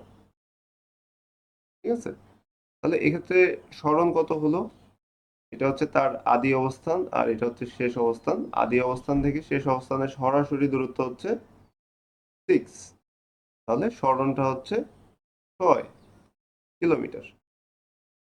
ঠিক আছে, তার সময় কত লাগলো, সময় দেওয়া আছে যে 2 ঘন্টা। হ্যাঁ, এটা এখানে দেওয়া আছে, সময় হচ্ছে 2 ঘন্টা, 2 আওয়ার্স। তাহলে এই হচ্ছে আমাদের বেগের মান। এখন বেগ হচ্ছে একটা ভেক্টর রাশি, এটার মানও দরকার আছে, পাশাপাশি এটার দিকও দরকার আছে। তাহলে সে কোন দিক থেকে কোন দিকে গেল, রুবেল তার গাড়িতে করে দক্ষিণ দিকে, কোন দিকে গেল, দক্ষিণ দিকে। তাহলে আমাদের এখানে লিখতে হবে যে দক্ষিণ, বেগের ক্ষেত্রে এই ওয়ার্ডটা লিখতেই হবে। তাহলে আমাদের মানটা এবং দিকটা দুইটাই বলা হলো। ঠিক আছে, আর যখন আমরা গড় দ্রুতি বের করতে যাব, তখন আমাদের সমীকরণ আমরা জানি যে দূরত্ব বাই সময়, দূরত্ব বাই সময়। হ্যাঁ, তো দূরত্ব কত, এক্ষেত্রে সে এখান থেকে যাত্রা শুরু করে সোজা এখানে আসলো, তাহলে সে আসলে এই পরিমাণ পথই পাড়ি দিয়েছে, সেটা আমরা দেখতে পাচ্ছি 6 কিলোমিটার। তার সময় লেগেছে 2 ঘন্টা। তাহলে ঠিক আগের মতোই আমরা এককগুলো লিখে দিলাম। এটা হচ্ছে তার গড় দ্রুতি। আর দ্রুতি হচ্ছে একটা স্কেলার রাশি, এই জন্য এখানে আসলে দিক উল্লেখের কোনো প্রয়োজন নাই। ঠিক আছে, তাহলে বেগের সাথে আসলে এই ক্ষেত্রে মানটা মিলে গেছে, কিন্তু দূরত্ব মানে আহ, দিক যেটা, দিকটা আসলে শুধুমাত্র বেগের ক্ষেত্রে এসেছে। দিক যদি আমরা পরীক্ষাতে না লিখি সেক্ষেত্রে মার্কস কাটা যাবে। আশা করি বুঝতে পেরেছো, বেগ এবং দ্রুতির মান সেম হতে পারে, কিন্তু দিকটা হচ্ছে গুরুত্বপূর্ণ। তো এই ম্যাথটিকে আসলে, এই ম্যাথে যে প্রশ্নটা দেওয়া হয়েছে, এই প্রশ্নটাকে আসলে ঘুরিয়ে অনেক সময় এভাবেও দিতে পারে। ঠিক আছে, এই কি, রুবেল তার গাড়িতে করে দক্ষিণ দিকে 2 ঘন্টায় 6 কিলোমিটার গেল, তার গড় বেগ কত, তার গড় দ্রুতি কত। তো প্রশ্নে স্যাররা যখন দিবে তখন তো আর এভাবে গাড়ি বাড়ি, হ্যাঁ, রেস্টুরেন্ট দিবে না, ওনারা আসলে প্রশ্নটা এইভাবেই দিবে। ঠিক আছে, এইখান থেকে আমাদেরকে ওই একইভাবে আগে যেভাবে ম্যাথ করেছি ঠিক সেম একইভাবেই ম্যাথটা করতে হবে। অর্থাৎ আনসার আমাদের সেমই হবে, কিন্তু এই স্যাররা ওরকম চিত্র দিয়ে আসলে দিবেন না, ঠিক আছে? এটা এটা দেখানোর জন্য এই স্লাইডটা আমি রেখেছি। তা আশা করি তোমরা ম্যাথটা করতে পারবা, ঠিক আছে? তো এখানে এই যে মানচিত্র, একটা দেওয়া আছে, কোঅর্ডিনেট দেওয়া আছে। বাম পাশে পশ্চিম, ডান পাশে পূর্ব, উত্তর হচ্ছে উপরে, দক্ষিণ হচ্ছে নিচে। তো গাড়িটা যেহেতু দক্ষিণ দিকে যাচ্ছে বলা হয়েছিল, হ্যাঁ, তাহলে এই দক্ষিণ দিকে গাড়ির ডিরেকশনটা দেওয়া হয়েছে আর কি। বুঝতে পেরেছো? দক্ষিণ দিকে গাড়ির ডিরেকশনটা দেওয়া হয়েছে। আশা করি তোমরা এটা ওই আগের নিয়মে করে ফেলতে পারবে, কোনো সমস্যা নেই। তাহলে এখন আমরা একটা মজার ম্যাথ করব। খেয়াল করো যে এই এক ব্যক্তি 4 কিলোমিটার পার আওয়ার বেগে গন্তব্যস্থানে পৌঁছে। ধরে নিলাম সে এখান থেকে যাত্রা শুরু করেছে, তার গন্তব্য হচ্ছে এটা, যে 4 কিলোমিটার পার আওয়ার বেগে গন্তব্যস্থানে পৌঁছে।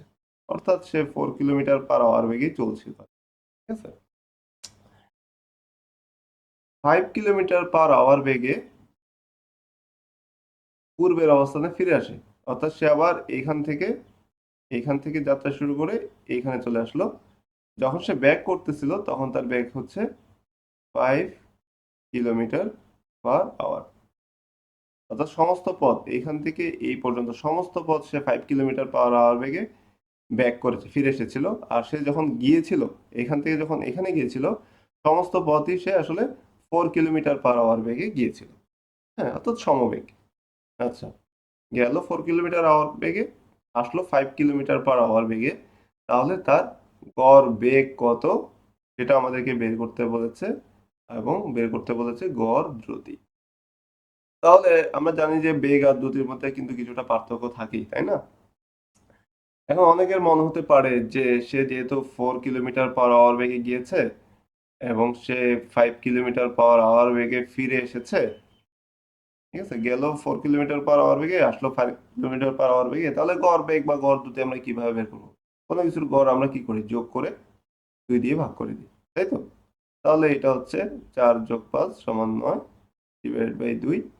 তাহলে এটা হচ্ছে 4.5 কিলোমিটার পার আওয়ার। অনেকের কাছে বা শুরুর দিকে আমাদের সবার কাছে আসলে এরকম মনে হতো যে এটা তো 2 দিয়ে ভাগ করলেই হয়ে যাচ্ছে, দুইটা বেগ। কিন্তু আসলে ফিজিক্সের ক্ষেত্রে এই জিনিসটা হবে না। এই জন্যই আমাদের জিনিসটা বুঝতে হবে, সংজ্ঞাগুলো বুঝতে হবে। গড় বেগ কিংবা গড় দ্রুতি কোনোটারই মানে আসলে এই মানটা আসবে না, ঠিক আছে? অর্থাৎ কেউ 50% মার্ক হচ্ছে আন্দাজে পাবে, তারও সুযোগ নেই। তো আমরা দেখি যে এটা আসলে কিভাবে করতে হয়। আমরা বেসিক সংজ্ঞাতে চলে যাব, ঠিক আছে? সংজ্ঞা অনুসারে এই হচ্ছে বেগ, গড় বেগ আমরা বের করবো সাপোজ, ঠিক আছে? বেগ সমান আমরা জানি হচ্ছে ত্বরণ বাই সময়, ত্বরণ বাই সময়। তাহলে এক্ষেত্রে সরণ কত? সরণ হচ্ছে তার আদি অবস্থান থেকে শেষ অবস্থানের মধ্যে সরাসরি দূরত্ব। তাহলে তার আদি অবস্থান ছিল এটা, সে এখান থেকে এই গাছটা বা গন্তব্যতে গেল, আবার সে কিন্তু ফিরে আসলো, তার শেষ অবস্থানও এইটা। তাহলে তার সরণ কিন্তু হচ্ছে 0, ঠিক আছে? সময় যতই লাগুক, সরণ যেহেতু 0, তাহলে তার গড় বেগও হচ্ছে 0, ঠিক আছে? সরণ যেহেতু আদি বেগ, আদি অবস্থান এবং শেষ অবস্থানের মধ্যে দূরত্ব, যেহেতু তার আদি অবস্থান আর শেষ অবস্থানের মধ্যে কোনো দূরত্ব নাই, এই জন্য সরণ 0। একইভাবে বেগটাও 0 হয়ে গেল। এটা হচ্ছে আমাদের আনসার। এটা হচ্ছে বেগ। এখন যদি আমরা হচ্ছে বের করি দ্রুতি। দ্রুতিকে আমি ধরে নিলাম যে আর দিয়ে আমি বললাম। দ্রুতি মানে হচ্ছে আমরা জানি যে দূরত্ব বাই সময়, দূরত্ব বাই, ঠিক আছে? তাহলে সে কত দূরত্ব অতিক্রম করলো? হুম, আমরা এখন গড় দ্রুতি বের করতেছি। তাহলে সে কি পরিমাণ দূরত্ব অতিক্রম করলো সেটা হচ্ছে, সে এইখান থেকে যাত্রা শুরু করে এখানে গেল, এই দূরত্বটাকে আমরা ধরে নিলাম হচ্ছে এস। তাহলে সে দূরত্ব অতিক্রম করলো শুরুতে এস, পরে সে কিন্তু আবার ফিরে আসলো এইখানে। তাহলে সে আসলে two S, S plus S বা টু এস পরিমাণ দূরত্ব অতিক্রম করলো। আমি এটা ভেঙে ভেঙে লিখি, এস প্লাস সমান হচ্ছে সে টু এস পরিমাণ দূরত্ব অতিক্রম করলো। এখন কত সময় লাগলো তার সেটাও কিন্তু প্রশ্নে বলা নাই। তাহলে এখানে একটা জিনিস খেয়াল করো, যেহেতু সে এখান থেকে এখানে গেল 4 কিলোমিটার পার আওয়ার বেগে, তখন তার সময় লাগবে, যা সে যখন 5 কিলোমিটার পার আওয়ার বেগে ব্যাক করবে তখন কিন্তু তার সময়টা একটু কম লাগবে। তার মানে দুইটা আহ, সময় কিন্তু ভিন্ন। সে যদি T1 সময়ে যায় এইখান থেকে এইখানে গন্তব্যস্থানে, তাহলে তার বেক করতে কিন্তু T1 সময় লাগবে না, অন্য একটা সময় লাগবে। ওই সময়টাকে আমরা নাম দিলাম T2। তাহলে তার টোটাল কি পরিমাণ সময় লাগতেছে, সেটা হচ্ছে T1 যোগ T2। ঠিক আছে, T1 যোগ T2। আশা করি বুঝতে পেরেছো। তাহলে এখন আমরা উপরে লিখতে পারি হচ্ছে 2s, নিচে দেখো T1 এবং T2 আছে। আমরা চেষ্টা করব হচ্ছে এই T1 কে বা T2 কে S তে পরিবর্তন করার জন্য। কারণ একটা সমীকরণে আমার যত আননোন থাকবে তত বেশি সমস্যা, যত কম আননোন থাকবে ততই ভালো। যেমন এক্ষেত্রে আননোন হচ্ছে আমার এই আরটা হচ্ছে আননোন, হ্যাঁ, এই এসটা unknown, T1 unknown, T2 unknown, সবই কিন্তু আননোন, তাই না? তো আমাকে ওরা যে মানটা দিয়ে দিয়েছিল সেটা হচ্ছে এই যে যাওয়ার সময় তার বেগ কত সেটা দিয়ে দিয়েছিল, আসার সময় তার বেগ কত সেটা দিয়ে দিয়েছিল। ঠিক আছে, যাওয়া আসার বেগটা দিয়ে দিয়েছিল। তো আমাদের সমীকরণে কিন্তু এখনো আমরা এই তারা যে মানগুলো দিয়ে দিয়েছে সেগুলো কিন্তু এখনো ব্যবহার করতে পারিনি। আমাদের টার্গেট থাকবে যে সমীকরণে আমরা ওই মানগুলো ব্যবহার করতে পারি কিনা পারার চেষ্টা করতে হবে। তাহলে T1 প্লাস T2, আমরা জানি, আবার সেই বেসিক ইকুয়েশনে চলে আসি। আমরা জানি হচ্ছে বেগ সমান হচ্ছে সরণ বাই সময়, তাই তো? তাহলে আমার যেহেতু T1টাকে আলাদা করতে হবে, T1টাকে রিপ্লেস করতে হবে, তাহলে আমি T1টাকে এই পাশে নিয়ে আসলাম আর বেগটাকে এই পাশে নিয়ে আসলাম। তাহলে এস বাই ভি। তাহলে আমরা এইখান থেকে এখানে যাওয়ার জন্য তার যে সময় সেটা যেহেতু T1, সেটা নিয়ে যেহেতু কাজ করতেছি, এটা নিয়ে যেহেতু কাজ করতেছি, তাহলে আমার বেগটাও হবে এইখান থেকে এখানে যেতে তার যে বেগটা ছিল সেটা সেটা হচ্ছে 4 কিলোমিটার পার আওয়ার। আর এখান থেকে এখানে যেতে T1 সময় সে যে পরিমাণ দূরত্ব অতিক্রম করেছে সেটাই আমরা কিন্তু সমীকরণে ইউজ করব। তাহলে তার দূরত্ব ছিল এস, যেটা আমরা জানি না, কিন্তু এইখান থেকে এখানে যাওয়ার যে বেগটা সেটা আমরা জানি, সেটা হচ্ছে 4 কিলোমিটার পার আওয়ার। তাহলে আমরা এখানে T1 এর জায়গায় লিখতে পারি এস ডিভাইডেড বাই 4 প্লাস। ঠিক আছে, দেখেছো? আমরা T1 কে এস এবং 4 দ্বারা রিপ্লেস করেছি। এতে আমাদের কি হলো, সমীকরণের এই আননোন T1টা উঠে গেল, আর হচ্ছে একটা আমরা জানা মান বসিয়ে দিলাম। ঠিক আছে, এখন সে আবার এইখান থেকে এইখানে আসলো, এই দূরত্বটাও তার কিন্তু এস, সময় লেগেছে T2। এই T2টা আমরা হচ্ছে এখন এই তার যে বেগ 5 কিলোমিটার পার আওয়ার সেটা দিয়ে রিপ্লেস করার চেষ্টা করব। তো অনুরূপভাবে আমি এইদিকেই লিখি, যেহেতু আমরা এখান থেকে এই পরিমাণ অংশ নিয়ে কাজ করতেছি, তাহলে এখান থেকে এই পরিমাণ অংশে যে সময়টা লেগেছে সেটাই কিন্তু আমরা ব্যবহার করব, আর ওইখানকার ওই অংশের বেগটাই ইউজ করব আর কি। তাহলে ভি সমান হচ্ছে এস বাই T2, বেগ সমান হচ্ছে সরণ বাই সময়। এই যে ঠিক যেভাবে এখানে আমি লিখেছিলাম ওই সমীকরণটা এখানে লিখলাম। তো অনুরূপভাবে আমি যদি T2 কে আলাদা করি, তাহলে যেটা হবে এস বাই ভি, এটাকে আমরা V2 বলতে পারি। ঠিক আছে, এর আগেরটাকে আমরা V1 বলতে পারি, যেহেতু সে V1 বেগে এসেছিল V2 বেগে গেল। তাহলে অনুরূপভাবে এস ডিভাইডেড বাই V2 হচ্ছে 5। ঠিক আছে? তাহলে এই যে টি টুটাও আলাদা হয়ে গেল এস বাই ভি দিয়ে। হ্যাঁ, তাহলে এখানে আমরা যেটা লিখবো এস সমান হচ্ছে টি টু সমান হচ্ছে এস বাই 5, কারণ সে বেগে ফিরে এসেছে। তাহলে দেখো আমাদের আগের সমীকরণে আননোন ছিল এস, টি ওয়ান, টি টু এবং আর। এই সমীকরণে আননোন হচ্ছে এস আর আর। দুইটা আমার আননোন কমে গেল, টি ওয়ান টি টুটা কমে গেল। আর যেহেতু উপরে নিচে এস আছে আমরা সহজেই এটা কিন্তু কাটাকাটি করতে পারবো। তাহলে এস যদি কাটাকাটি হয়ে যায় তাহলে আমার আননোন থাকবে শুধুমাত্র আর। এই আরটাই হচ্ছে আসলে গড় দ্রুতি। কারণ আমরা শুরুতে লিখেছিলাম গড় দ্রুতি সমান হচ্ছে দূরত্ব বাই সময়। এটাই কিন্তু আমরা আসলে বের করতেছি। ঠিক আছে? আর যেহেতু রাইট হ্যান্ড সাইডে এখন এস চলে আসছে শুধুমাত্র, ওই এসটা কাটাকাটি চলে গেলেই শুধুমাত্র যেটা থাকবে সেটা হচ্ছে মানটা থেকে যাবে, কোনো আননোন থাকবে না। তাহলে আমি একটু আগাই সামনে, তাহলে বুঝতে পারবা। 2s নিচে হচ্ছে, আমি যদি এখানে লসাগু নিই, 4 আর 5-এর লসাগু হচ্ছে 20। তাহলে আমরা যেটা নর্মাল নিয়ম, 4 এটা 4/20 5, আর উপরে এসটা গুণ হয়ে যাবে প্লাস, এবার 5 নিয়ে কাজ করব। 20কে 5 দিয়ে ভাগ করলে হচ্ছে 4, আর উপরে এসটা যোগ গুণ হয়ে গেলে, ঠিক আছে? তাহলে এখন আমরা যেটা করব সেটা হচ্ছে উঠে নিই, সেটা হচ্ছে 2s divided by 5s R 4s মিলে হচ্ছে 9s ডিভাইড বাই 20। ঠিক আছে?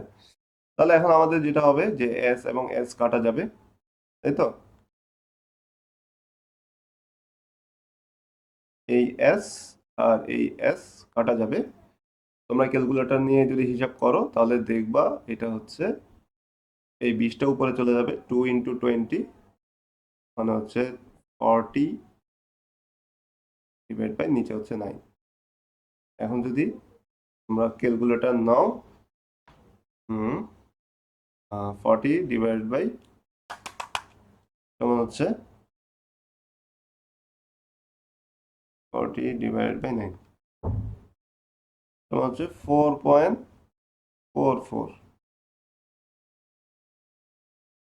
4.44, এটাই হচ্ছে হচ্ছে এই যে আর এর মান। হ্যাঁ, আর ছিল হচ্ছে গড় দ্রুতি। আর এখানে যেহেতু একক হিসেবে শুধুমাত্র কিলোমিটার পার আওয়ার আছে, তাহলে এটা হবে কিলোমিটার পার আওয়ার। তাহলে এটাই হচ্ছে আমাদের গড় দ্রুতির মান। আর গড় বেগের মান ছিল হচ্ছে 0। এইভাবেই ম্যাথ করতে গেলে আসলে এই বেসিক সমীকরণগুলো, ঠিক আছে, এই বেসিক সমীকরণগুলো আমাদের হচ্ছে, বেসিক সমীকরণগুলো আমাদের কাজে দিবে। বেসিক সমীকরণ ধরে আমাদেরকে আগাতে হবে। এবং হচ্ছে এই যে এখানে দেখো অনেকগুলো আননোন ছিল, এই একটা সমীকরণ 4টা আননোন, এই একটা unknown S unknown, T one unknown, T to unknown. আমরা কি করলাম, আননোনের মানটা কমালাম। আননোনের মানটা এই টি ওয়ান টি টু কে তুলে দিলাম কিভাবে, এস দ্বারা। আর যেই মানগুলো আমাদের প্রশ্নে দেওয়া ছিল সেগুলোকে কিন্তু আমরা ইউজ করার চেষ্টা করলাম, তখনই কিন্তু আস্তে আস্তে পরবর্তীতে ইকুয়েশনটা সিম্পল হয়ে গেল এবং হচ্ছে আননোনের মান কমতে কমতে আর আননোন ছিলই না, সব কাটাকাটি হয়ে গেল। তাহলে এটাই হচ্ছে আমাদের আসলে আনসার। আর যেহেতু এটা হচ্ছে দ্রুতির মান আমরা বের করলাম, সুতরাং এখানে দিকের কোনো দরকার নেই। ঠিক আছে? আশা করি সবাই বুঝতে পেরেছো। তো দেখতে দেখতে অনেক বেলা হয়ে গেল। আমি চেষ্টা করেছি ধীরে সুস্থে আস্তে ধীরে আলোচনা করার জন্য। তাড়াহুড়ো করে শেখাচ্ছে, আসলে সময় নিয়ে আলোচনা করাই ভালো, তাই না? তো আমরা আস্তে আস্তে হচ্ছে দ্বিমাত্রিক গতির দিকেই যাওয়ার প্ল্যান আছে। আর হচ্ছে একটু সময় নিয়ে আমরা আগাচ্ছি, কারণ গ্যালিলিওর একটা কথা আমরা একটু আগে পড়েছিলাম যে